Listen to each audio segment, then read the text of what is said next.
Oi, galera do 9º ano, tudo certo?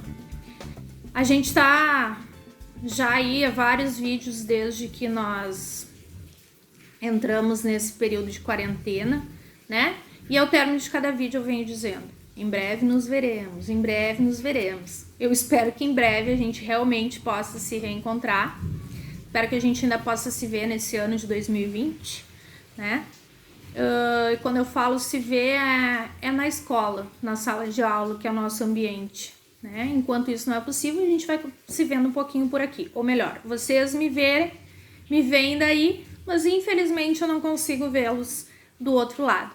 Mas fiquem bem, se cuidem e vamos para uma próxima remessa, né, pessoal? Já estamos na 6ª remessa, então, de atividades. Da 1ª à 4ª remessa, vocês já receberam o retorno, já receberam o feedback de como vocês saíram nas atividades. Qualquer dúvida que vocês tiverem, por favor, entrem em contato comigo. Vocês têm o meu número de WhatsApp, me chamem e a gente conversa, tá? E eu queria fazer um pedido bem especial, assim, principalmente para as atividades dessa 6ª remessa. As atividades que foram para vocês dessa vez, elas são todas teóricas, né? E quando eu falo em teóricas, são atividades de opinião pessoal, né? E opinião pessoal, cada um tem a sua e a gente tem que respeitar. Daqui a pouco eu penso de uma forma e meu amigo pensa de outra. E aquilo que vocês tiverem dúvida ou não souberem muito bem responder, eu tenho certeza que os pais de vocês podem, sim, auxiliá-los, tá? Então peçam uma ajuda, mas não deixem de responder, né? É muito frustrante quando a gente encontra as questões de vocês de opinião pessoal em branco, ok? Então vamos lá. Dessa vez as atividades e a temática ela está relacionada às mulheres.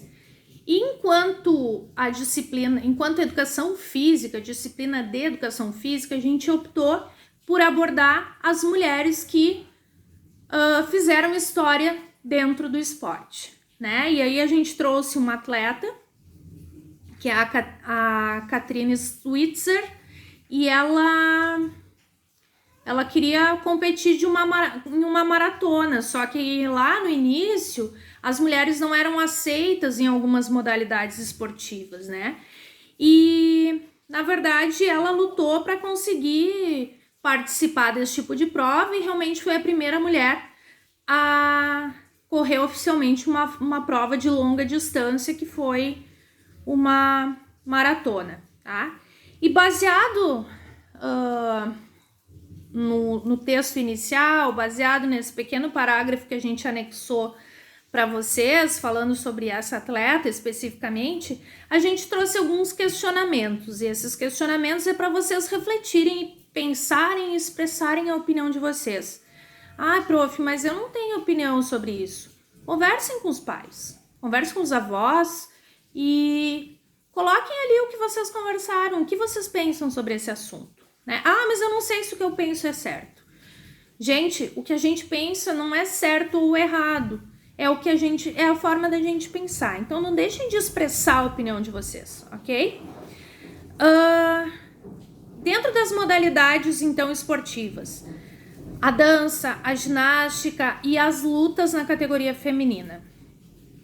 Você assiste? Sim? Não? Se vocês não assistem, qual vocês gostariam de acompanhar ou de assistir? E comentem a resposta de vocês, né? Ah, não, prof, eu não assisto porque quase não passa na TV e eu não sei aonde procurar, eu gostaria de assistir tal modalidade, mas eu não encontro. Justifiquem a resposta de vocês. Ah, eu assisto, eu tenho acesso a tal canal de TV, ou acompanho pela internet, ou enfim, justifiquem o porquê. Eu sei que são modalidades que raramente passam na TV. A gente sabe que normalmente na TV passam aquelas modalidades esportivas que têm um patrocínio maior, né? O Brasil, na verdade, ele tem essa questão cultural do investimento, mais é futebol e vôlei de vez em quando. Raramente a gente consegue assistir uma outra modalidade na TV. A não ser que seja uma Copa do Mundo, né? Ou que seja uma Olimpíada, daí sim, ou uma classificatória para a Olimpíada. Às vezes aparece uma classificatória para a Olimpíada de natação ou de atletismo, mas essas modalidades que são mais praticadas por mulheres, que é a questão das ginásticas, raramente elas passam na TV, né? Então é mais difícil da gente ter esse contato. Outra questão é sobre o fato de que vocês acham que existe preconceito em relação à participação feminina em alguma modalidade, né, que foi citada anteriormente? E se sim, qual? Comentem o que vocês pensam. Mais uma vez, opinião pessoal, não deixem de responder. Ainda baseado no texto Infiltrada na Maratona de Boston, a gente gostaria que vocês pensassem um pouquinho mais, né? E aí respondessem. Se na opinião de vocês, as mulheres já conseguiram conquistar o espaço delas no futebol feminino? Vocês acham que sim ou vocês acham que não? E por que vocês pensam dessa forma? Tá? 3 direitos que os atletas do futebol profissional adquiriram e que podem fazer parte da carreira feminina. Então, opinião pessoal mais uma vez. Aí, lá no texto inicial de vocês, para todas as disciplinas da área de linguagens, o texto ele fala sobre sororidade. O que é isso, né? Muitas pessoas pensam, muitas pessoas desconhecem ainda essa palavra. É um termo relativamente novo, né? E ele já é utilizado há mais ou menos uns 10 anos, até talvez um pouquinho mais. Mas efetivamente ele surgiu agora, em 2020. É uma palavra que muitas vezes a gente não encontra nos dicionários tradicionais, né? E o que significa isso? Na verdade, significa as mulheres, como se as mulheres juntas, uma defendendo a outra, uma apoiando a outra, né?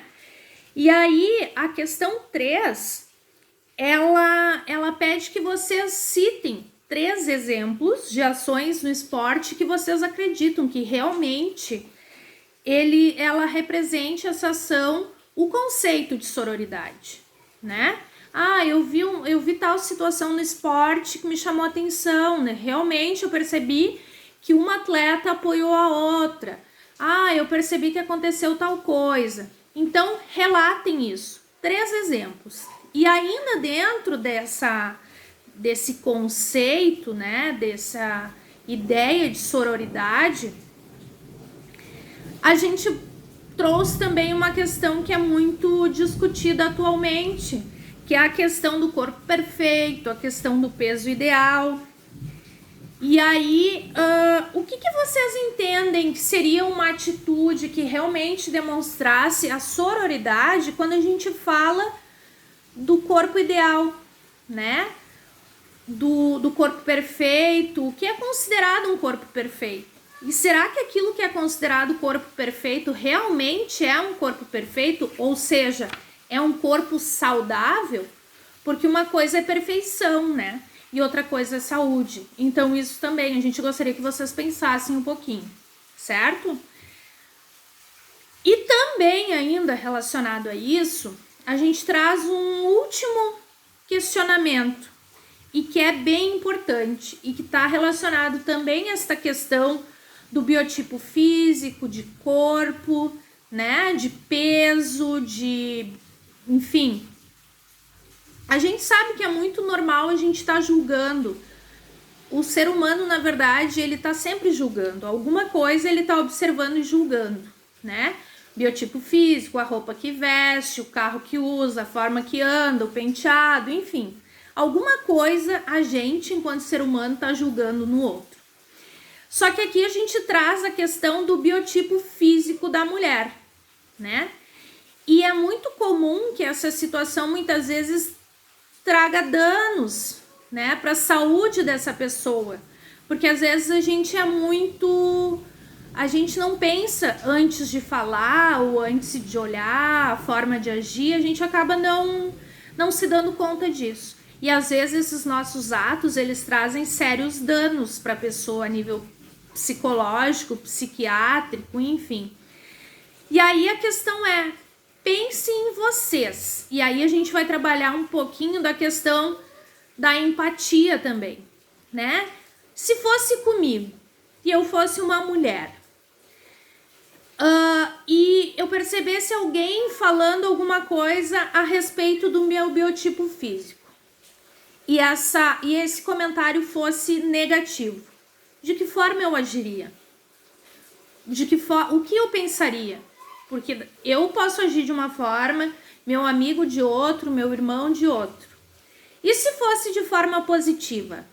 O que eu faria? O que eu diria para essa pessoa? E mais uma vez eu destaco uma questão muito importante, pessoal. A gente tem que ter noção de que corpo ideal, corpo perfeito tem que estar relacionado à saúde, né? Quando a gente fala em corpo perfeito, a gente também tem que pensar, tá, corpo é perfeito, mas será que também ele é saudável? Então esses são os questionamentos que a gente queria fazer. Pela última vez, eu acho que eu falei isso durante o vídeo todo. São todas as questões de opinião pessoal. Não deixem de responder, certo? Tem algumas questões ali que coloca em 10 linhas, em 15 linhas, e outros não dizem nada. Se não tem o mínimo ou o máximo de linha, ou se tem, enfim, descrevam o que vocês pensam sobre aquilo, sabe? Coloquem a opinião de vocês, ok? Mais uma vez, continuem se cuidando, cuidem das suas famílias, mantenham-se saudáveis e até mais. Um abraço!